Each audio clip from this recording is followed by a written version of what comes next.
கதை பேச வேண்டும். முடியாத பார்வை நீ வீச வேண்டும். முழு நேரம் என் மேல் உன் வாசம் வேண்டும்.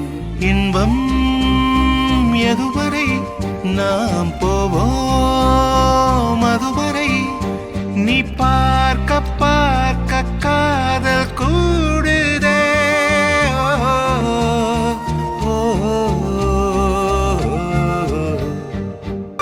ஏராளம் ஆசை என் நெஞ்சில் தோன்றும். அதையாவும் பேச பல ஜென்மம் வேண்டும். ஏழு ஜென்மம் ஒன்றாக சேர்ந்து உன்னோடு இன்றே நான் வாழ வேண்டும். காலம்